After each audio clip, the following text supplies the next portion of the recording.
Oh, hello.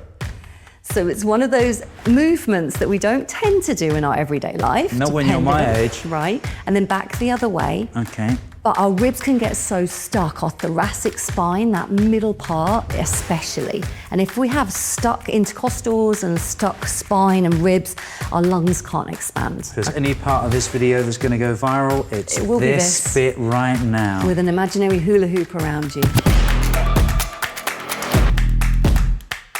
I'm in Buckinghamshire today and I'm about to learn how to breathe, which might seem a bit strange. Why would you need to learn how to breathe? Surely that's just something we do, right? But no. If you breathe properly, it can affect everything. The way you sleep, your digestion, your mood, how you exercise, how you train, your efficiency in every single part of your life can be affected by breathing, good or bad. And of course, with the whole barefoot thing, and wearing Vibram 5 fingers, you have a flow of energy from your feet right up to your brain. And if you're not breathing properly, there's something in the way that's making things a little bit difficult to do. So I'm going to learn how to breathe. And I'm going to head into this little place here, and Kelly is about to teach me how it works. So I guess the problem with breathing, well, if you can call it a problem, is that we think that it's something we do without thinking about it, and therefore, oh, you don't need to focus on making that better because your body just does that for you. But it's not quite as easy as that, is it? No, it's not. And it's great that we can control our breathing as well as it happening automatically. What a brilliant system we have. The problem happens when we're not breathing optimally. Absolutely. And the majority of people out there, I would hasten to guess, aren't breathing to their optimal. So why is that? Why don't we breathe properly? Partly because maybe we don't know, or what I get a lot is, well, I obviously know how to breathe because I'm here, I'm standing, I'm going about my everyday, which is great. However, you can then go, how could I breathe efficiently, effectively, and optimally? Everyday life gets in the way, for sure, and just a lack of understanding and knowledge, maybe. I wonder if what people might do for a living and do during the day can have an effect on how you breathe. A lot of people sit at a desk all day and are usually a little bit slouched over and stuff, but it must have an impact on how you breathe. Absolutely. As soon as you start rounding through the shoulders and jutting the chin forwards, as soon as you stop engaging the diaphragm because you've leant forwards and you're really using your back support rather than actually your core to support your body, breathing patterns change. And not only that, but these muscles then become very, very tight, these accessory muscles. They're not designed to breathe for you. They're designed for other stuff. Your respiratory system and your intercostals and your diaphragm, they're your breathing muscles, not these chest muscles. So as soon as you become like this, you're going to feel low mood. You're not going to be breathing efficiently at all. And you're not actually going to get optimal oxygen to your brain. So you won't be able to think clearly either. And what about stress? I'm guessing that has an effect too, right? Stress has a huge effect, and stress is very real. We can look at stress maybe from two perspectives. Biochemically, what's happening when we feel anxious, stressed, and then also biomechanically what's happening when we feel stressed. And then if we look at those two things together, we can understand what's happening to then be able to go, okay, let's counteract that. So let's look at it biochemically. What's happening in the body when we become stressed on a chemical level inside the body is these neurotransmitters, they're becoming imbalanced, they're becoming very disrupted, and so are our hormones.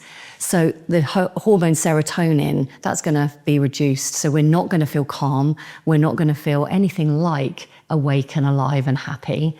What we're going to come up with is then a cocktail of chemicals almost becoming imbalanced, meaning that our heart rate's going to increase, our blood pressure, our breathing rate, all a cocktail for a little bit of a disaster. And you're going to feel that on a chemical level. So if we know that, then we can go, okay, well, what can I do?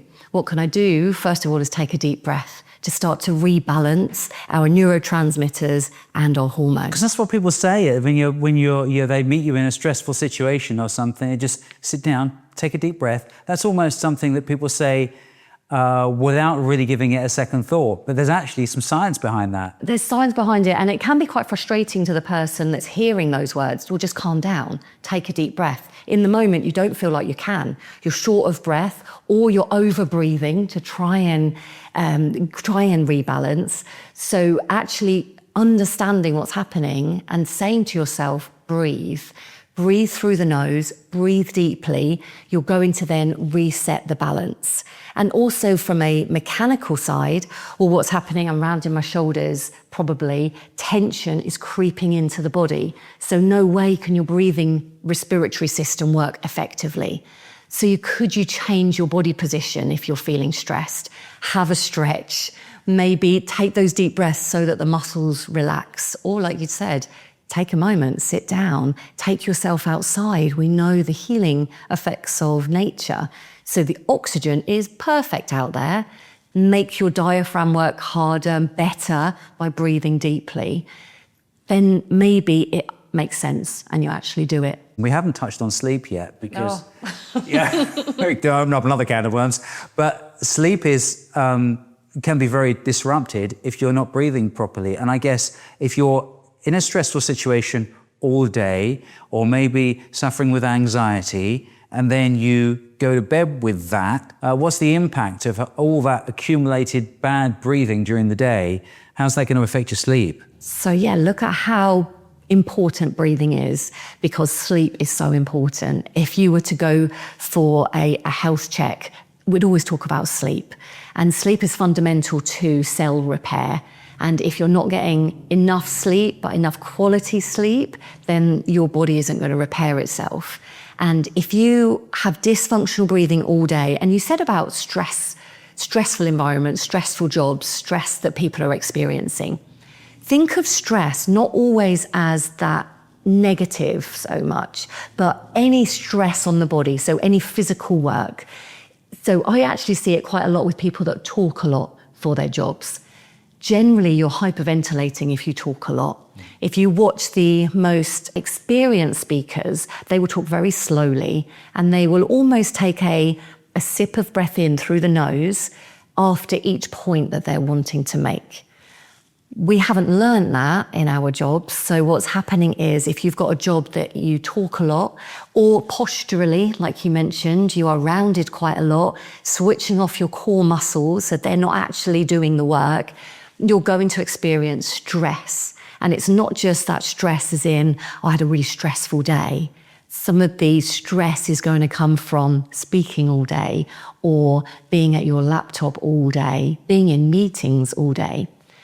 That does translate straight away to your bedtime. Even if you had the most perfect wind down routine that you had researched, that Instagram is full of, if you're not breathing functionally in the day, you're going to take that to bed. So if breathing's meant to be like something that's really natural, why are we so bad at it? Oh, I wish I knew. I wish that there was one thing as well. But I think it's a collection of not being taught functional breathing at school. Oh, you think we should be taught how to do this? Don't kids just do this normally? I wish they did.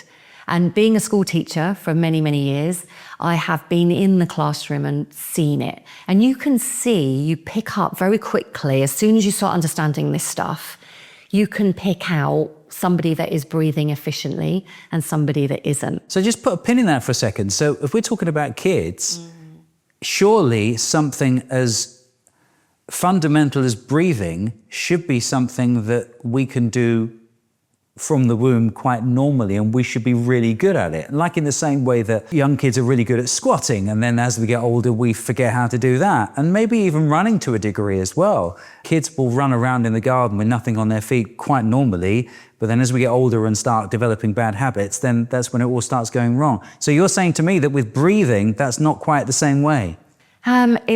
There is the potential to breathe really well, but children, babies, young children, older teenagers need help along the way.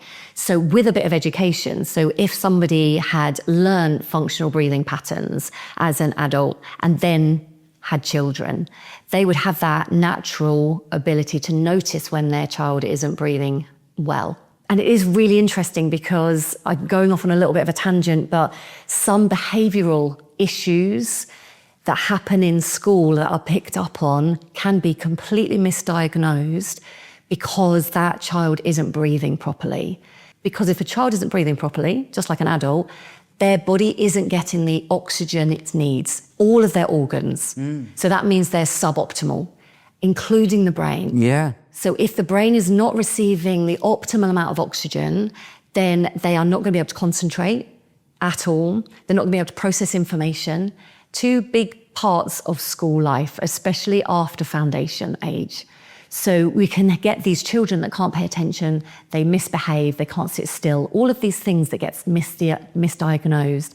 Whereas actually, if there was a chance to correct functional breathing patterns at that age, they would grow up with them into adulthood. It'd be brilliant. So I guess from your perspective, when you're helping someone with their breathing, the first thing that you would look at would be their posture? I'd have a conversation like this and I would notice how they are breathing. I would also notice posture for sure. That can be corrected in a different kind of way, mechanically. But I start to notice as soon as I start talking to somebody, as soon as they walk into the room, it can be their behaviours, it can be how quickly they're talking. Are they out of breath? Are they breathing through their mouth or are they breathing through their nose? How are they responding? Are they sighing quite a lot?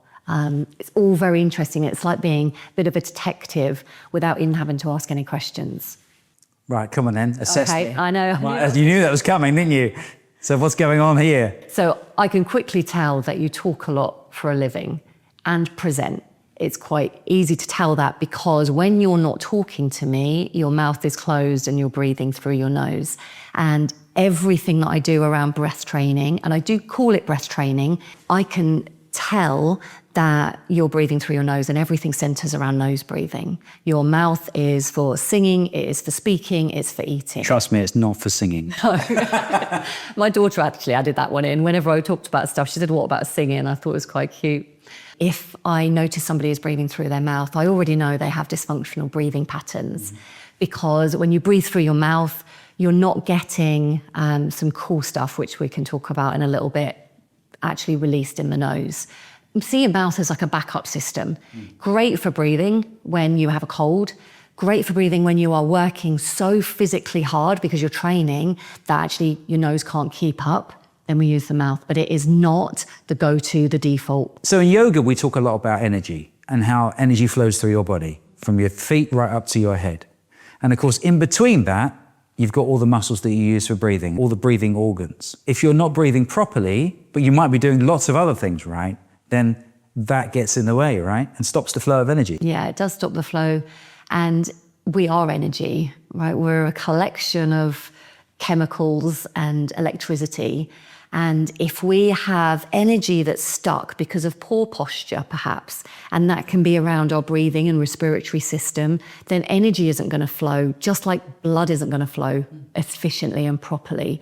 So yes, we can work in our yoga poses, and you can go to a practice and move physically through the practice, but energetically, you're not quite linking everything up. I do believe that the breath is that missing link that connects the dots between the breath and the body and our energy, and that brain-body connection. So if we can, throughout our practice, first of all, breathe through the nose. Secondly, taking deeper, slower, lighter breaths all the way through the practice, then it's going to give you the best possible chance to feel that connection and for energy to flow. So let's talk about things that we can do, that we can all do right now to improve the way we breathe. And I know you said earlier on about quick fixes, and everyone loves a quick fix, but this is something that needs to be practiced. And I'm guessing because we like quick fixes, people give up really easily, don't they? Mm-hmm. So what things do you think people could do on like a daily basis that would be easy to work into people's lifestyles, which would make it easier for them to not give up on? Okay, so there are some easy breathing wins that don't actually involve you necessarily doing breathing practices. So there's some really easy things that you can do in your everyday life. And what I love most about breath training is you can do it alongside what you're already doing. The last one is actually a breathing exercise. The rest of them are just to get on with, to start to help your breathing. Okay. The first one, so simple, but you've got to be hydrated. If you are hydrated, there is more moisture in your respiratory system and you'll be calmer generally. And better hydration just means all of your systems are going to work more efficiently. So we need to get better hydrated. And it is one of those, I got quite a lot of resistance about it because it's boring or it's, time consuming, or I don't like water. But it doesn't just have to be water, it actually needs to be electrolytes. So upping your hydration will improve your breathing. Adding your first drink of the day as an electrolyte balancing kind of one. Yeah, that's where I go wrong. I'm straight for the coffee. Okay, so this is your homework. Think about the first thing that hits your stomach in the morning. If it is caffeine, that's going to dysregulate you. So could you replace, so the first thing you have is a hydrating drink like hot water and lemon, very old school. Yeah. But with a little pinch of Celtic sea salt. It's got a really high concentration of minerals. Interesting, like that. Excellent. And it's a simple swap that you can do without it being time consuming, and you don't have to give anything up. Why Celtic, by the way? The Irish have better salt than us. They do. So okay. they have the highest concentration of minerals happens to be there. Wow. So have a little Google of that. Second one is good digestion. So to do that, if you have good digestion, your circulation is better and your systems aren't being used to digest food. They get very tired and very worn out. So what you could do is move after you've eaten.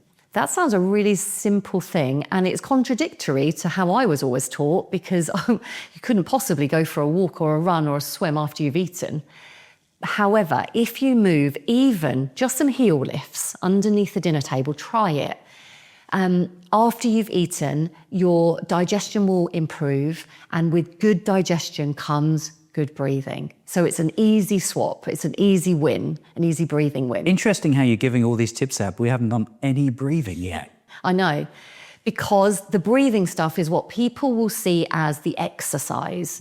So if you can actually start to shift your mindset by creating an environment really conducive to good breathing with better hydration, good digestion, the breathing is already starting to be improved. It'll already be a little bit easier than if you hadn't done these little things first. The next one is fresh air. Right. It's really simple and easy sounding, just like moving after eating, but you would be surprised how many times you eat and then naturally sit down afterwards, or eat and then get in the car. So fresh air, even if you crack a window open where you're working, if you are working alongside other people and you're all breathing, carbon dioxide levels rise. And when there's carbon dioxide, too much carbon dioxide in the environment that we're breathing in, we're not efficient at all. We get very foggy headed. A lot of the time I do have people say to me, it's the middle of the afternoon, I'm exhausted, but I've got to have a meeting, it's 3:00. And they've been breathing inefficiently all day indoors. Crack a window, get out would be optimal. That would be great. Okay, so shall we do a breathing exercise? Let's do a breathing exercise. There is nothing perfect about this breathing exercise. Okay. It is the very beginning. The very beginning actually is start breathing through your nose more often. That's the beginning of breath training. Do that 2 weeks. Start to notice the difference. Then you could add this exercise in. Right. So we could start by just making sure we're breathing deeply. So pop your hands onto your ribs. Keep your shoulders nice and relaxed and breathe into these ribs. So it's an expansive breath. If you're breathing deeply, and I would have noticed this about your breathing, I will notice that that means your diaphragm's being used to pull the breath in. I'll already know that you're a bit more of an efficient breather. So can you feel your ribs moving? I can. So we've already started to make sure we're breathing deeply, then we can just relax. And I want you to visualize a triangle. So you could close your eyes if you want to, and visualize a triangle out in front of you. And what you're going to do is breathe in up one side of the triangle, breathe out down the other side of the triangle, and then you're going to pause your breath along the base of the triangle. But over the next couple of breaths, just start to find what your numbers are. It would be easy for me to say, you have to breathe in for 4, out for 4, hold for 4, or whatever I come up with. Well, these are shallow breaths, right? They're deep breaths. Oh, there's deep breaths. Okay, right. So let's So you're go for it. breathing deeply in through the nose and quietly, because I could hear your breath then. So remember, we want it light. I'm doing it for the camera. And that's what we have heard in the past. I need to hear you breathing. I can't hear you breathing. And now I would never say that in a yoga class. I would be like, I don't want to hear you breathing. I can see you breathing because your ribs are moving, but your shoulders are relaxed. And it takes a little bit of getting used to. And you're just practicing. You're finding your rhythm, your triangle, so you can meet yourself where you are now. As soon as it's too difficult, there's resistance, won't do it. So we find our starting place. The breath in, you're going to tell me that in a few moments. So, and then the breath out. Now that breath hold might be 1 second as a starting point. It might be up to about 5 or 6. And we're nicely at rest. Our diaphragm's not having to work too hard. So just do that another couple of times to find your numbers. This is going to become your daily homework of a breathing training plan. Great. So aside from all those other bits and pieces you're doing, this triangle breath is the breath. You can do it whilst you are watching TV, whilst you're waking up in the morning, whilst you're cooking. Next level would be out walking and exercising, but the starting point is at rest, laying down as you're falling asleep. Where do we go from here? Let's just say I've got that in my daily practice. I'm very aware of my triangle breathing. So what's the next step? What about if I went out running? How would that affect, could I incorporate that into my running? I'm not going to tell you to now make that triangle breath longer and your breath holds longer, which I think is a reason why people stick to it. So what you would do though, is you would add it into your warm up. So if you were about to go for a run or a walk, I'd like to think of them as like a walk on purpose, you know, not just go into the shop, then you could put it into your warm up. So as soon as you officially start, you would put your triangle breath into those first 5 minutes of your running warm up. As soon as you add resistance, which in this case is exercise, even walking, you will see how much more difficult that triangle breath is. So you'd start with nose breathing, and then consciously you would realize, I need to breathe using my mouth. I need more breath, because it's a difficult exercise. So then you would go, okay, I'm going to breathe in through my nose, out through my mouth. Then it gets to a point, that's probably quite short, where you're probably mouth breathing, especially if you're running or you are, say, boxing, something that requires a lot of physical exertion. And a key would be when you finish your run, you would then do a recovery, and you could see how quickly you can recover back to nose breathing. You could then put triangle breath back into your recovery. I know you were talking earlier on about how you've trained athletes in the past who have found that just by breathing properly gives them that extra 1%. Are there any other kind of remarkable stories you can think of people who have had like transformative effects just from learning how to breathe properly? A lady very similar age to myself, so we could relate on so many things. And she essentially wasn't sleeping very well, and it was impacting everything. She was becoming quite unhappy, very intolerant of her 6-year-old daughter, and her relationship was struggling. And all of this stuff, it seems like, how can that possibly be due to breathing? But it was. And when she understood that, first of all, she realized she could do something about it, which gave her that empowerment. And by focusing on her breathing in the daytime meant that her breathing in the nighttime was better. She was sleeping better, and she knew that because her husband reported that she was sleeping better. And she was also able to go back to sleep when she was disrupted in the night by her daughter, which inevitable, can't control that. And it impacted every part of her life. She was so emotional about it after a few sessions of us working and really putting the effort in, but in little ways.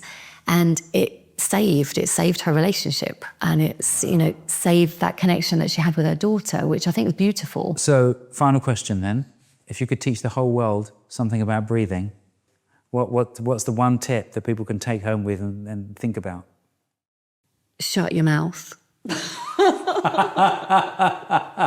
Yeah, that's a tip for a lot of people in a lot of ways. For a lot of situations, but it really does come down to that. A little caveat to that is check out whether you've got a reason that your nose isn't functioning well. Like figure that out first. Breathe through one side, then breathe through the other. Oh, it's blocked all the time. Go and get that checked out. But if your nose is fully functioning, Shut your mouth more often. And I say that with respect. So take me through this exercise that we can do standing up. Okay, so a little bonus that you could do is find your favorite essential oil blend, decent ones, and then you pop it on your wrists. Okay. So rub your wrists together and place your fingertips on your forehead, just the thumbs around the side of the face. Oh, that smells good, by the way. Just take some deep breaths. So this is, it has to be something you like, but this one is a lavender and lemon, bit of cedarwood too. Now, your sense of smell is so important. It's really powerful, and it can have a very calming effect on the brain. So don't underestimate it.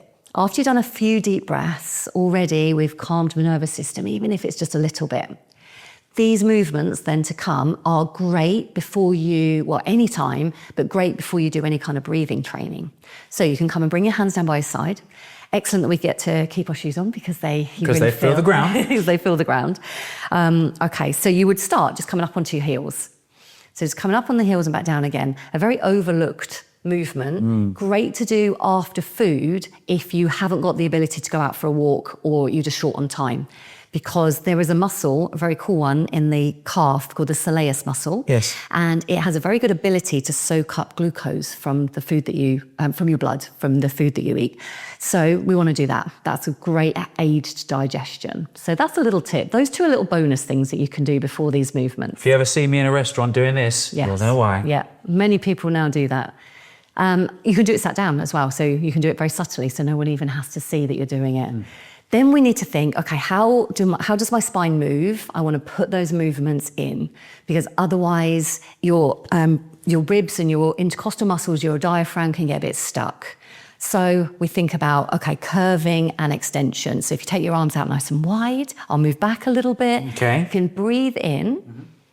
Slowly and gently, can't hear you, through the nose, and then breathe out and roll, take the arms in front of you. Breathe in, you go completely the other way, the chest presses forwards and we arch the back. We'll just do that one more time. So this is extension and flexion in the spine, great, especially that extension. Then take your arms up high, hold on to a wrist, and I promise you this is not just being silly. So bend the elbows, I'm ready for soft this. knees, and you're going to think about circling your ribs. Oh, hello.